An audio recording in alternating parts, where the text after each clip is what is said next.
Welcome to Dweller of the Dark. We are a channel honoring the yellowed and blackened bones of many prominent authors. We will be digging up several obscure, strange, and forgotten authors who influenced many of the great horror, science fiction, and fantasy writers today. Comment below if you like. If you have authors that you'd like to see recognized, list them in the comments or contact our author page. Subscribe for more tales of the horrifying, obscure, strange, and forgotten. We'll have quite a collection climbing out of the tombs. If you like any of our tales, ring the bell or crush the like button below. Authors, always looking for fresh blood. Subscribe and contact us for more information. Check out our other stories on YouTube and our websites. YouTube, Dweller of the Dark. Official website, dwellerofthedark.com. You can find us on Facebook at Jeffrey LeBlanc, horror writer. Our books are on Amazon. Follow us on Twitter and Instagram, Dweller of the Dark.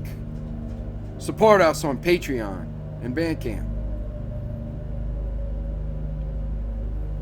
Children of horror, follow me as we cross the ghoul-guarded gateways, the labyrinth of the lost, and the decrepit crypt into that cherished abyss that is moonlight, swamp, and darkest night. Forever are we outsiders to this world and the coil that is man, and for that relish in the strange, the grotesque, and the unnerving as we push ever farther without a torch, flashlight, or candle into shadowed waterways, fog-fetid bayous, and amongst moss-covered oaks. These truly are our home. Our name is Legion, horror fans, for we are many. My Legion, walk the cobweb cyclopean stairs with me. Climb the bat-filled bell tower on the expanse of endless night wind, and fly through mist into ancient cypress as we learn the mysteries of creatures in the dark. I promise, as we splash and lumber through the darkness, to protect you from the ghastly ghouls within. Well, maybe.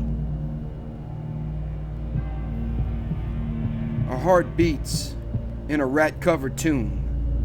A black cat screams in the shadows, and a raven screeches nevermore as we return to the ghostly grave of Edgar Allan Poe. Edgar Allan Poe, the master of the macabre, was a writer, editor, and feared literary critic. He's best known for his poetry and short stories. Poe is widely regarded as a central figure of Romanticism in the United States and of American literature. He was one of the country's earliest practitioners of the short story. It's without question, he was the inventor of the detective fiction genre and influential in the emerging genre of science fiction. It is noteworthy that Edgar Allan Poe was the first well-known American writer to earn a living through writing alone. Unfortunately, as with many aspiring writers, it resulted in a financially difficult life and career. Poe and his works influenced literature around the world, as well as specialized fields such as cosmology and cryptography. He and his work appear throughout popular culture in literature, music, films, and television. A number of his homes are dedicated museums today. The Mystery Writers of America present an annual award known as the Edgar Award for distinguished work in the mystery genre. Tonight, we present the first in a series of haunting and horrifying poems from Edgar Allan Poe. These are the poems that we believe bring the best in terror and the macabre to give you many sleepless nights. They truly are the ghoulish verses that refuse to stay dead. It is with sincerest hope that our From the Grave mentors' words haunt your life as he has haunted ours. The Conqueror Worm from Ligeia. Lo, 'tis a gala night. Within the lonesome latter years, an angel throng, bewinged, bedight, in veils and drowned in tears, sit in a theater to see a play of hopes and fears, while the orchestra breathes fitfully the music of the spheres. Mimes, in the form of God on high, mutter and mumble low, and hither and thither fly, mere puppets they who come and go, at bidding of vast, formless things that shift the scenery to and fro, flapping from out their condor wings, invisible woe.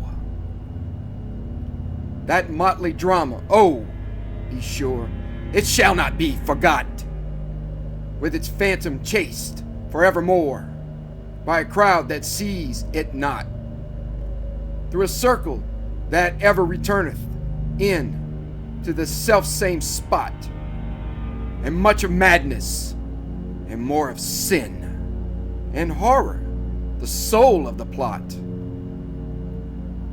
But see, amid the mimic rout, a crawling shape intrude, a blood-red thing that rives from out the scenic solitude. It rives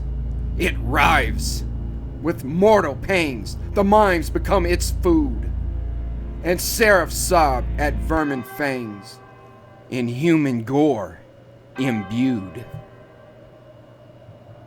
Out are the lights, out all, and over each quivering form, the curtain of funeral pall comes down with the rush of a storm, while the angels, all pallid and wan, uprising, unveiling, affirm that the play is the tragedy, man, and its hero, the conqueror worm. The Valley of Unrest. Once it smiled, a silent dell, where the people did not dwell. They had gone unto the wars, trusting to the mild-eyed stars, nightly from their azure towers, to keep watch above the flowers, in the midst of which all day the red sunlight lazily lay. Now each visitor shall confess the sad valley's restlessness. Nothing there is motionless, nothing save the airs that brood over the magic solitude. Ah, by no wind or stirred those trees that palpitate like the chill seas around the misty Hebrides. Ah, by no wind those clouds are driven that rustle through the unquiet heaven, uneasily from morn till even, over the violets there that lie in myriad types of the human eye, over the lilies there that wave and weep above a nameless grave. They wave from out their fragrant tops, external dews come down in drops. They weep from off their delicate stems, perennial tears descend in gems. The haunted palace. In the greenest of our valleys, by good angels tenanted, once a fair and stately palace, radiant palace, reared its head. In a monarch thought's dominion, I stood there. Never seraph spread opinion over fabric half so fair. Banners yellow, glorious, golden, on its roof did float and flow. This, all this, was in the olden time long ago. In every gentle air that dallied in that sweet day. Along the ramparts plumed and pallid, a winged odor went away. Wanderers in that happy valley, through two luminous windows, saw spirits moving musically to a lute's well-tuned law. Round about a throne where, sitting, Porphyrogeny, in state, his glory well befitting, the ruler of the realm was seen. And all with pearl and ruby glowing was the fair palace door, through which came flowing, and sparkling evermore a troop of echoes, whose sweet duty was but to sing, in voices of surpassing beauty, the wit and wisdom of their king. But evil things, in robes of sorrow, assailed the monarch's high estate. Ah, let us mourn, for never morrow shall dawn upon him desolate, and round about his home the glory that blushed and bloomed is but a dim remembered story of the old time entombed. And travelers now within that valley, through the red-litten windows see vast forms that move fantastically to a discordant melody, while, like a ghastly rapid river, through the pale door, a hideous throng rush out forever, and laugh, but smile no more. Dreamland. By a route obscure and lonely, haunted by ill angels only, where an eidolon named Night on a black throne reigns upright. I have reached these lands but newly, from an ultimate dim Thule, from a wild weird clime that lieth sublime, out of space, out of time. Bottomless vales and boundless floods, and chasms and caves, and titan woods, with forms that no man can discover, for the tears that drip all over, mountains toppling evermore, into seas without a shore, seas that restlessly aspire, surging unto skies of fire, lakes that endlessly outspread their lone waters, lone and dead, their still waters, still and chilly, with the snows of the lolling lily. By the lakes that thus outspread their lone waters, lone and dead, their sad waters, sad and chilly, with the snows of the lolling lily.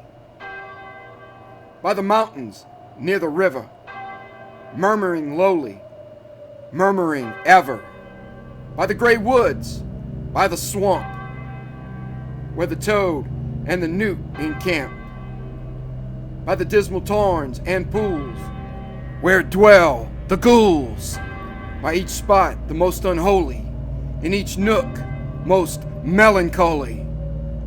There the traveler meets, aghast, sheeted memories of the past, shrouded forms that start and sigh as they pass the wanderer by, white-robed forms of friends long given in agony to the earth and heaven. For the heart whose woes are legion, 'tis a peaceful, soothing region for the spirit that walks in shadow. 'Tis an El Dorado. But the traveler, traveling through it, may not, dare not openly view it. Never its mysteries are exposed to the weak human eye unclosed. So wills its king, who hath forbid the uplifting of the fringed lid, and thus the sad soul that here passes beholds it but through darkened glasses, by a route obscure and lonely, haunted by ill angels only, where an eidolon named Night on a black throne reigns upright. I have wandered home, but newly, from this ultimate dim Thule. Alone. From childhood's hour, I have not been. As others were, I have not seen. As others saw, I could not bring. My passions from a common spring. From the same source I have not taken. My sorrow I could not awaken. My heart to joy at the same tone. And all I loved alone. Then, in my childhood, in the dawn, on a most stormy life, was drawn from every depth of good and ill, the mystery which binds me still. From the torrent or the fountain, from the red cliff of the mountain, from the sun that round me rolled in its autumn tint of gold, from the lightning in the sky as it passed me flying by, from the thunder and the storm and the cloud that took the form, and the rest of heaven was blue of a demon in my view. Evening star. 'Twas noontide of summer, and midtime of night, and stars in their orbits shone pale through the light of the brighter cold moon, mid planets her slaves, herself in the heavens, her beam on the waves. I gazed a while on her cold smile, too cold for me. There passed as a shroud, a fleecy cloud, and I turned away to thee, proud evening star, in thy glory afar, and dearer thy beam shall be, for joy to my heart is the proud part thou bearest in heaven at night, and more I admire thy distant fire than that colder lowly light. Ulaloon. The skies, they were ashen and sober. The leaves, they were crisped and sere. The leaves, they were withering and sere. It was night in the lonesome October of my most memorial year. It was hard by the dim lake of Auber, in the misty mid-region of Weir. It was down by the dank tarn of Auber, in the ghoul-haunted woodland of Weir. Here once, through an alley titanic of cypress, I roamed with my soul, of cypress with Psyche, my soul. There were days when my heart was volcanic, and the scoriac rivers that roll, and the lavas that restlessly roll. There's sulphurous currents down Yannick in the ultimate climbs of the pole that groan as they roll down Mount Yannick in the realms of the boreal pole. Our talk had been serious and sober, but our thoughts, they were palsied and seared. Our memories were treacherous and seared. For we knew not the month was October, and we marked not the night of the year. Ah, night of all nights in the year. We noted not the dim lake of Auber, though once we had journeyed down here. Remembered not the dank tarn of Auber, nor the ghoul-haunted woodland of Weir. And now, as the night was senescent, and the star dials pointed to morn, as the star dials hinted of morn. At the end of our path, a liquescent and nebulous luster was born, out of which a miraculous crescent arose with a duplicate horn, Astarte's bediamond crescent, distinct with its duplicate horn. And I said, she is warmer than din. She rolls through an ether of sighs. She revels in a region of sighs. She has seen that the tears are not dry on these cheeks, where the worm never dies, and has come past the stars of the lion to point us the path to the skies, to the Lethean peace of the skies. Come up, in despite of the lion, to shine on us with her bright eyes. Come up, through the lair of the lion, with love in her luminous eyes. But Psyche, uplifting her finger, said, sadly the star I mistrust, her pallor I strangely mistrust. Oh, hasten! Oh, let us not linger! Oh, fly! Let us fly, for we must. In terror she spoke, letting sink her wings until they trailed in the dust. In agony sobbed, letting sink her plumes till they trailed in the dust. Till they sorrowfully trailed in the dust. I replied, this is nothing but dreaming. Let us on by this tremulous light. Let us bathe in this crystalline light. Its Sibyllic splendor is beaming with hope and in beauty tonight. See, it flickers up the sky through the night. Ah, we safely may trust to its gleaming, and be sure it will lead us aright. We safely may trust to a gleaming that cannot but guide us aright, since it flickers up to heaven through the night.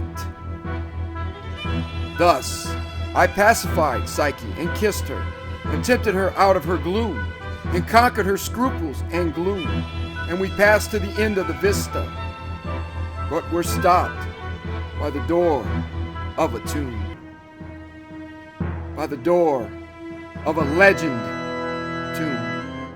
And I said, what is written, sweet sister, on the door of this legend tomb? She replied, Ulalume, Ulalume, 'tis the vault of thy lost Ulalume.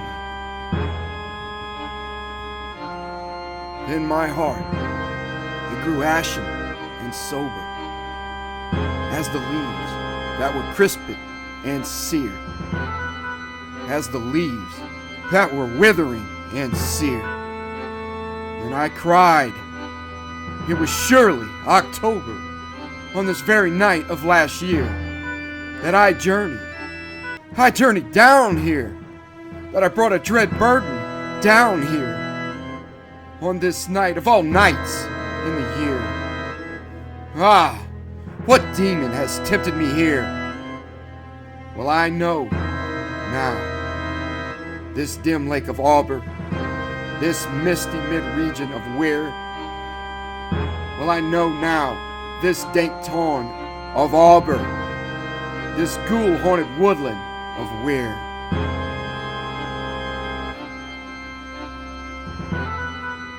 Thank you for listening.